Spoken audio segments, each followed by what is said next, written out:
Bom dia, meus irmãos, que a graça e a paz do nosso Senhor e Salvador Jesus Cristo esteja com todos, que nessa manhã de domingo abençoada, a palavra do Senhor diz que devemos nos alegrar na presença do Senhor.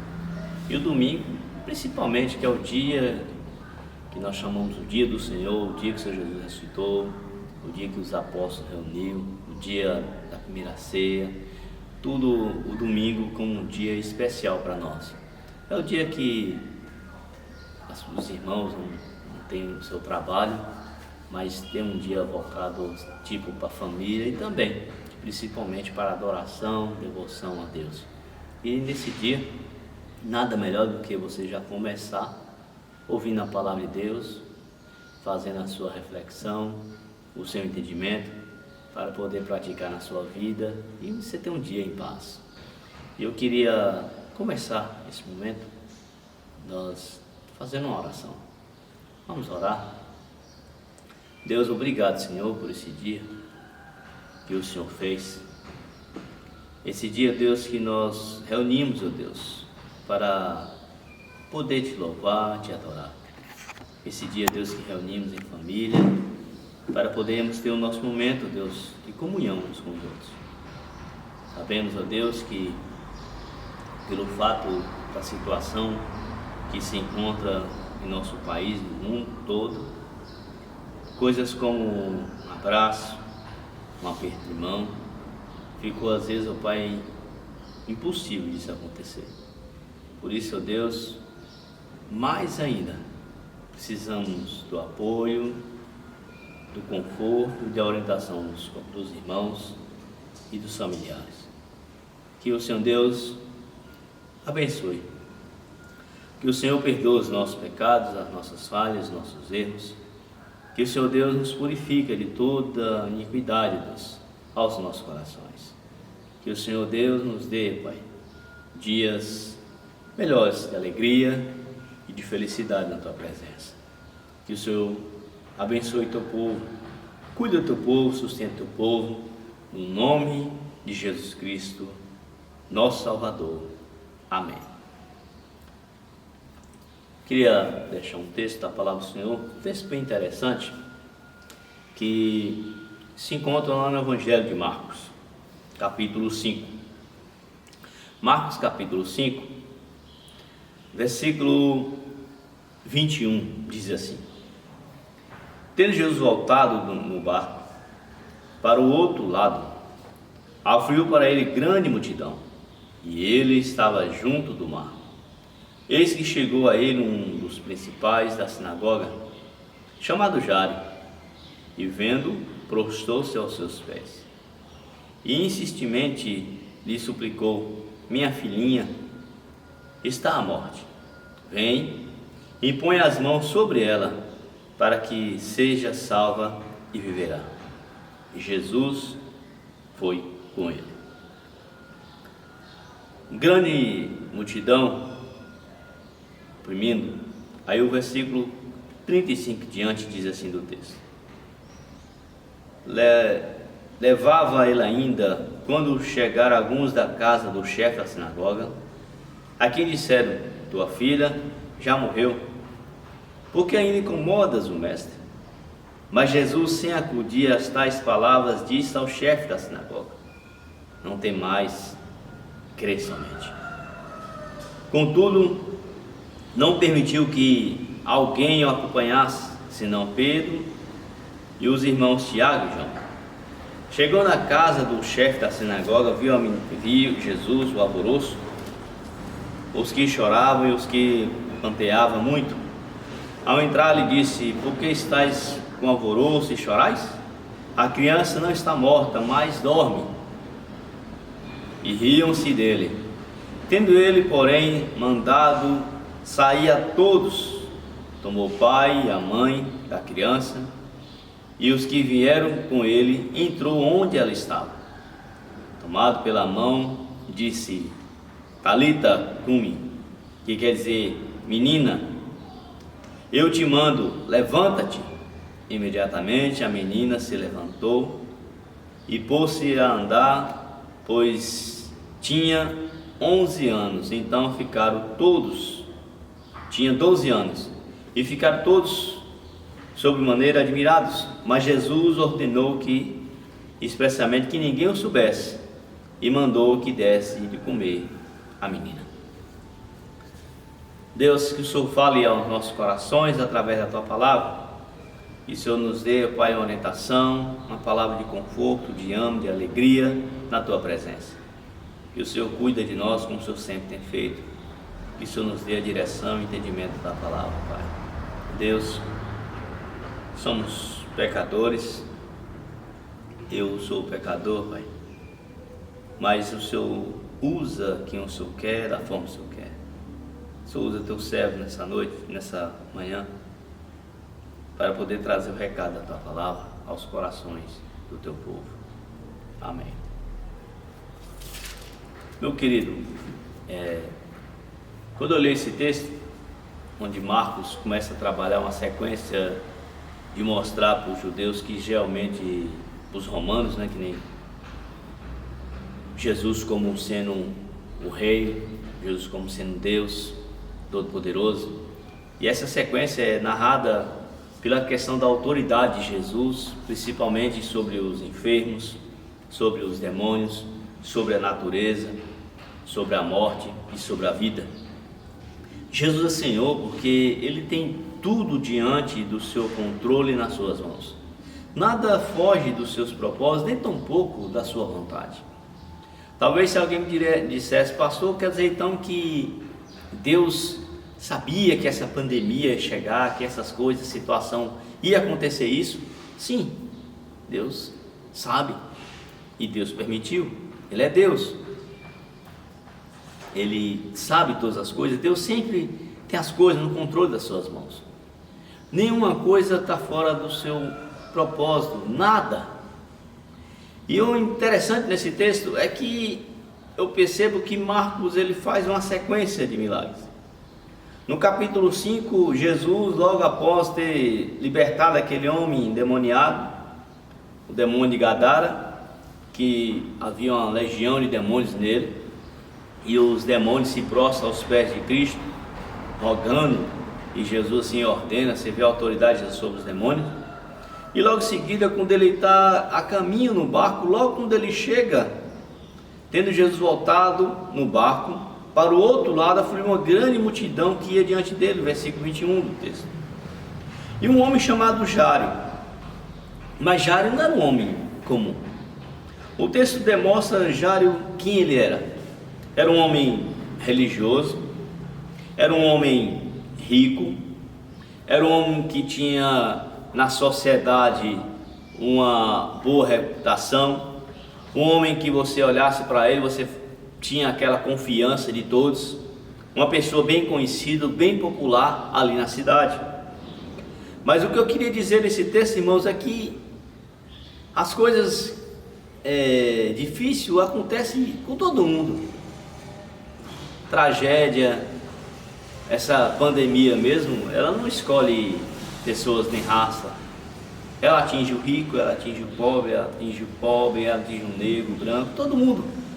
Ninguém escapa desse vírus. Da mesma forma a questão da enfermidade. Por mais que Jairo tinha recurso, por mais que Jairo tinha condição, ele não teve como evitar que sua filha adoecesse até o ponto de chegar a morrer. Eu creio, o texto não diz, mas provavelmente pelo fato da sua condição ser boa financeiramente, ele pode ter usado os médicos daquele tempo. Ele pode ter procurado todos os recursos ali para poder evitar que aquilo acontecesse com sua filha. Mas não teve como evitar. A sua filha adoeceu, a sua filha, como diz no texto mais na frente, ela veio a falecer. Sua filha faleceu. O texto não demonstra se ele tinha outros filhos, ou se tinha outros filhos.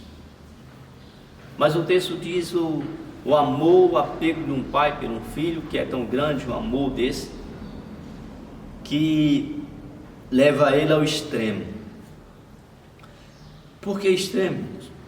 O texto do versículo 2 diz: eis que chegou a ele um dos principais da sinagoga, chamado Jairo, e o vendo prostrou aos seus pés. Esse homem, pelo fato de ter perdido talvez tudo, esse homem pelo fato talvez não ter tido mais outra forma, e pelo amor tão grande que ele tinha pela sua filha, ele leva esse homem ao ponto de querer se humilhar diante de Jesus. Ele se prostra aos pés de Cristo, ele se humilha diante de Jesus, diante de Deus. Deus presente, o Verbo encarnado, se fez homem e habitou entre nós. E ele se prostra diante de Jesus e diz, insistindo, suplicou: minha filha está à morte, vem, põe as mãos sobre ela, para que ela seja salva e viverá. Ele vem, se prostra aos pés de Jesus, ele vem, fica insistindo que Jesus fosse a sua casa, que Jesus colocasse a mão sobre a sua filha, para que ela viverá. Ele tinha essa convicção, essa certeza da ação da parte de Deus. Meu irmão, minha irmã, eu não sei como é que você acordou nessa manhã. Você que vai estar assistindo esse vídeo, provavelmente 8h30 da manhã você vai estar assistindo ele. Eu não sei como é que foi seu dia ou sua noite, como sua noite tem sido. E logo de manhã agora, talvez você pode estar numa situação difícil, não sei. Mas Jairo, ele não olha para a sua situação, em que sentido financeiro, ou nada disso. Mas ele se humilha diante daquele que pode todas as coisas. Nós temos que se humilhar diante daquele que pode todas as coisas. Às vezes nós se humilhamos para pessoas, às vezes nós fizemos tantas humilhações por causa de alguém, mas na verdade é aquele que realmente merece a nossa humilhação, que merece o nosso clamor, que merece a nossa devoção, nós não fazemos com frequência. Deus. Jairo, ele se humilha diante de Jesus, ele se prostra de Jesus, reconhecendo que ele não é nada, reconhecendo da sua necessidade, reconhecendo da sua pequenez, da sua fragilidade, da sua fraqueza, que diante de um Deus tão grande, que só ele poderia fazer algo pela vida da sua filha. Ele insistiu, ele se humilhou e ele suplicou para que Jesus fosse na sua casa. E Jesus está na sua casa. Você tem se humilhado diante de Jesus. Você tem insistido para que Jesus fizesse algo maravilhoso na sua vida. Você tem dado toda essa devoção. Eu não sei como é que está a sua situação, talvez pode estar difícil sim. Mas se humilha diante do Senhor. Se humilha diante de Deus. Prostre diante de Deus. Clame a Deus. Insista. Vai insistindo para que Deus faça alguma coisa na sua vida. O texto continua dizendo que Jesus, versículo 24, Jesus foi com ele. Jesus vai com Jairo. Aqui eu queria destacar duas coisas pelo fato disso. A primeira coisa é que a humilhação de Jairo, ela foi compadecida pela pessoa de Jesus. Jesus se compadeceu da situação de Jairo porque Jesus foi com ele. Jesus foi com Jairo. A segunda coisa é que mesmo Jesus indo com Jairo, isso não evitou a questão da morte da sua filha. Eu quero dizer que para nós, às vezes a gente pensa que sempre a nossa vida vai ser uma maravilha. Irmãos, não é pelo fato de você se vir a Deus, de você ser servo de Deus, se você ter Cristo, que às vezes as coisas difíceis não vão ficar na sua vida.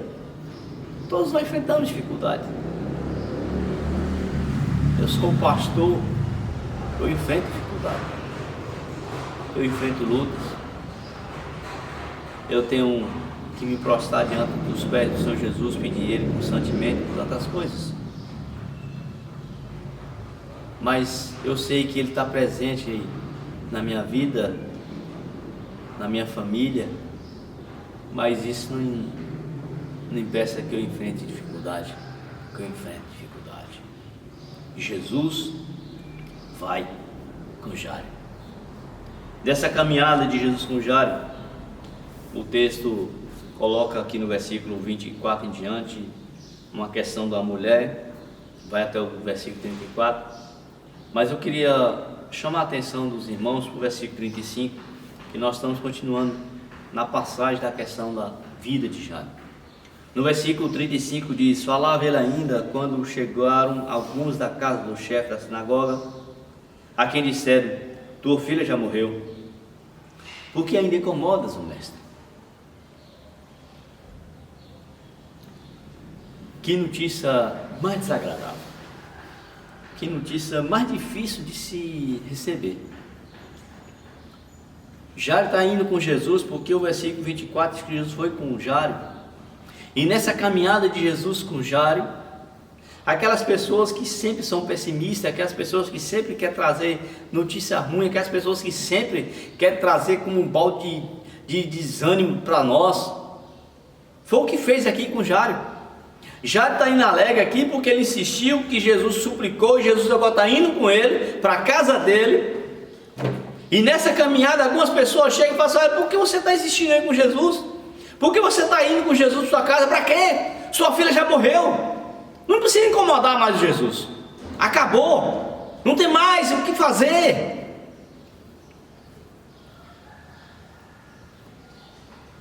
Às vezes a gente pensa que as coisas para nós já acabou. Não tem mais o que fazer. A situação que se encontra.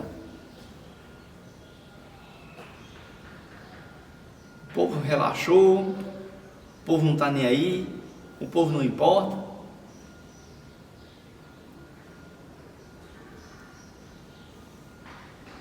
Mas com Jesus ainda há uma esperança. Talvez você está desempregado, talvez você não tenha recebido nem o auxílio do governo, e você está naquela situação tão difícil que você não sabe o que mais fazer. Ou talvez alguém está enfermo na sua casa, ou alguém pegou esse vírus e você não sabe o que fazer. Mas um dia alguém falou contigo que você tem que orar, buscar a Deus, você tem que clamar a Deus. Aí uma pessoa chega e fala assim: para que você ainda clamar a Deus? Por quê? Essa situação não tem mais jeito. Foi o que fez aqui com Jairo. Foi o que essa pessoa assim aproximou e falou com isso. Interessante que às vezes não é uma só, é várias pessoas. Não precisa incomodar mais o mestre, não precisa mais incomodar Jesus. Deus é soberano, Ele sabe todas as coisas, Jesus sabe da sua dor, do seu sofrimento, mas Jesus quer ouvir você clamar por Ele, por socorro, você dizer que você depende dEle. Eu fico lembrando o texto do cego de Jericó. Se ele não insistisse, se ele não ficasse clamando: Jesus, filho de Davi, tem misericórdia de mim, Jesus, filho de Davi, tem compaixão de mim, ele não teria recebido aquela bênção, ele não teria sido agraciado com a ação maravilhosa da parte de Deus de enxergar. Mas Jesus, Ele sempre nos traz uma palavra de ânimo. Jesus quer trazer para você ânimo nessa manhã. Jesus quer te animar. No versículo 36 Jesus diz: mas sem acudir tais palavras, disse ao chefe da sinagoga: não temas, crê somente. Eu queria dizer para você que está assistindo esse vídeo agora, você que está me ouvindo nesse momento agora, não temas. Não temas no sentido a situação que se encontra na sua vida. Não temas pelo fato da luta que você está enfrentando. Mas Jesus disse para você: não temas, crê somente, crê nele, tenha fé nele, não coloque a sua fé em outros deuses, nem em nada. Pedro, João, Maria, ninguém, nem eu, muitas das vezes não podemos fazer nada da tua situação, a não ser o Senhor Jesus. Só Ele pode, porque só Ele que entregou na cruz, só Ele que morreu, só Ele que sabe da nossa dor, do nosso sofrimento, só Ele sabe o que nós viemos passar, o que nós passamos, porque todas essas dores, diz a palavra de Deus, que Ele passou sobre si, Ele carregou sobre si. Ele sabe o que é sofrimento, Ele sabe o que é compadecer. E Ele então, quando vê que talvez o texto não mostre, mas provavelmente se fosse para mim, quando alguém chegasse e desse essa notícia para mim, e falasse: olha, por que você está perturbando o mestre? Para com isso, sua filha já morreu. Desânimo, abatimento, uma tristeza, e a vontade também de se isolar, ou até mesmo de se matar também, morrer logo, porque não tem mais jeito de fazer, largar tudo. Mas o texto diz que Jesus ele faz o papel do psicólogo, e ele chega então, diz para Jairo: não temas, Jairo, não temas, você não se humilhou, você não insistiu, você não suplicou por mim, me ajuda, então agora eu te digo, crê somente, crê em mim, crê em mim, crê em Jesus, tenha fé em Jesus, firmeza em Jesus. Ah, pastor, mas eu creio em Jesus, mas minha vida aqui é tão difícil. Jesus diz: no mundo tereis aflições, mas tem bom ânimo, eu venci o mundo. Jesus disse. Jesus disse que a nossa pátria não é aqui, mas sim celestial. Eis que eu vou lhe preparar um lugar. Por mais que aqui, irmão, seja doloroso, às vezes nós nos apegamos tanto aqui, nós achamos que as coisas aqui vai ser sempre mar de rosa. Não, irmãos. Onde Ele vai enxugar das nossas lágrimas, onde não haverá mais choro, nem rugir de dentes, nem dor, nem sofrimento, é na glória, na eternidade com Deus.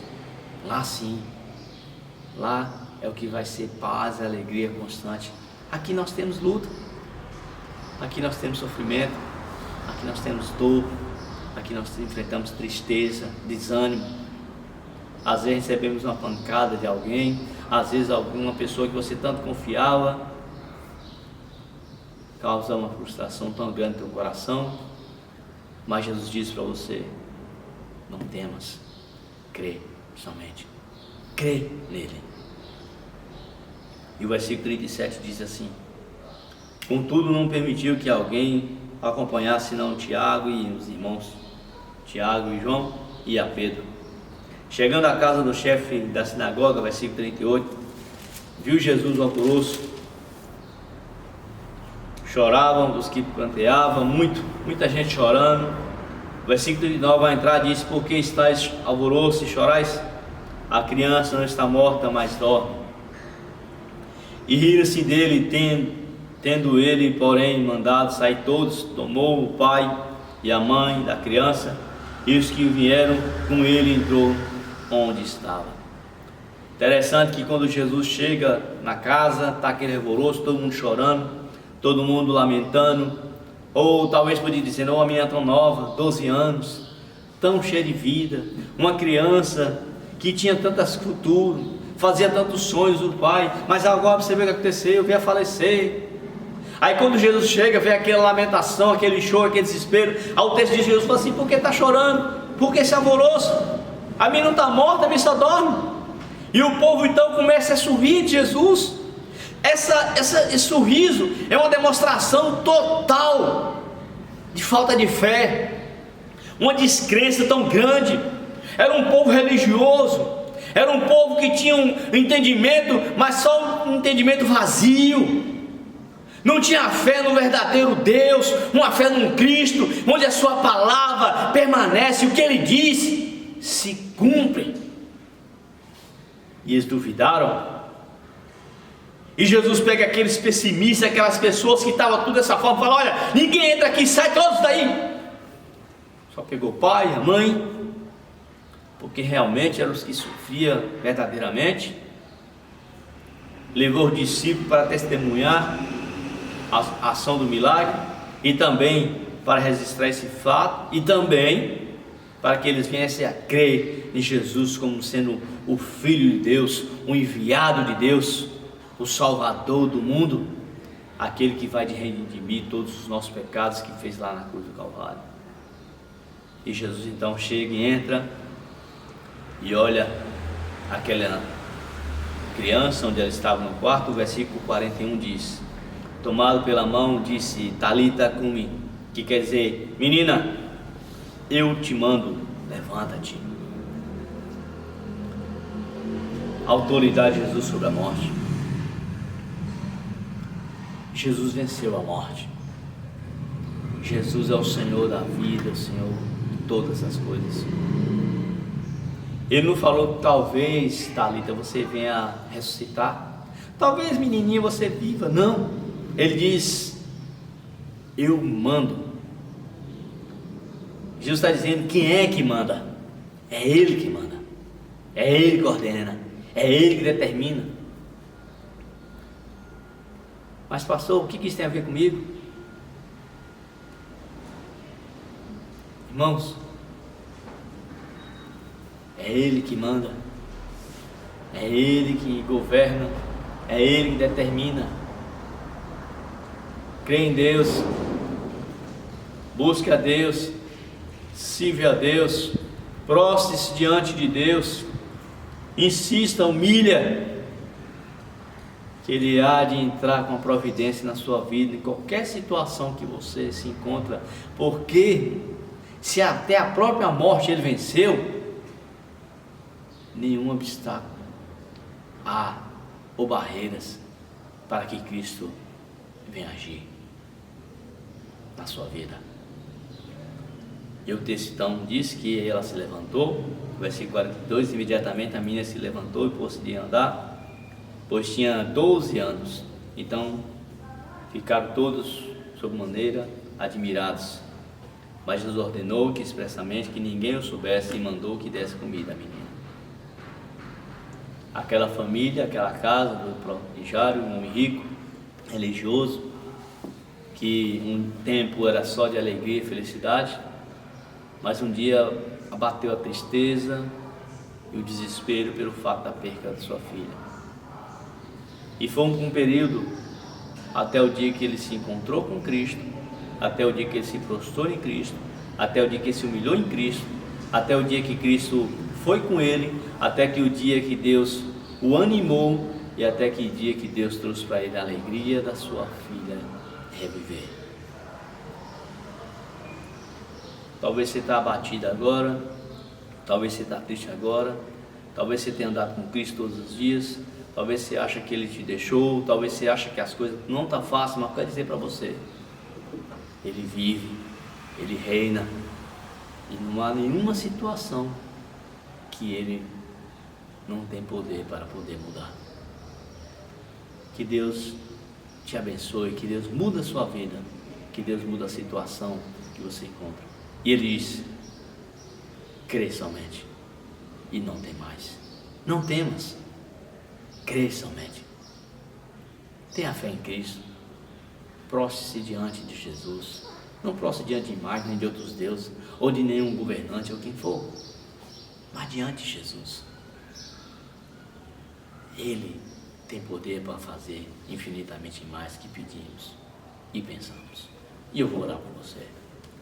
Soberano Deus, eterno Pai, graças te rendemos pelo fato de o Senhor sempre ser nosso Deus, um Deus cuidadoso, um Deus zeloso, um Deus que olha para o nosso sofrimento, a nossa dor, pela nossa tristeza que às vezes passamos constantemente. Eu não sei, Deus, nessa manhã, quantos estão passando por essa luta, o desânimo, a tristeza, mas da mesma forma, Deus, que o Senhor acompanhou Jairo, o Senhor foi com ele, que o Senhor Deus esteja andando com essas pessoas também. Da mesma forma, Deus, que todas as pessoas vêm trazer notícias para Jairo tão desanimadoras, tão ruim, Pai. O Senhor animou Jairo dizendo: não temas, crê somente. Que venhamos crer, Deus, no seu poder. Que venhamos crer, Deus, na sua força. Que venhamos crer, Deus, no Deus do impossível, no Deus que dá providência. Que venhamos crer, Deus, na atuação sobrenatural sobre nós. Que o Senhor Deus está nos livrando dessa situação tão diferente, tão difícil e caótica que tem que enfrentar pelo fato da questão desse vírus, mas que o Senhor Deus tem nos dado, Deus, ânimo e alegria. Fortalece teu povo, Deus, em nome de Jesus. Visita, Deus, cada um neste momento. Visita, Deus, aqueles que talvez não tenham a fé com o Senhor, mas que a partir dessa palavra venha realmente ter uma fé em Cristo e firmar seus caminhos no Senhor. Tua palavra diz que no mundo tereis aflições, mas tem bom ânimo, meu vencedor. Que nós vamos vencer também, Pai, em nome de Jesus Cristo. Que Deus nos abençoe para hoje e todo sempre. Amém. Meus irmãos, eu queria trazer só notícia para os irmãos, que hoje à noite teremos nosso culto de louvor e adoração ao nosso Deus. Então, a partir de hoje, a igreja vai estar aberta para os cultos, para a adoração. Então, os irmãos, venham para a igreja em nome de Jesus, para que possamos cultuar o nosso Deus e louvar o nosso Deus com toda a alegria, toda a dedicação que eu sei que os irmãos têm. Então, até hoje à noite, no nome de Jesus, às 19h30, para a honra e para a glória do nosso Senhor. Que Deus abençoe. Amém.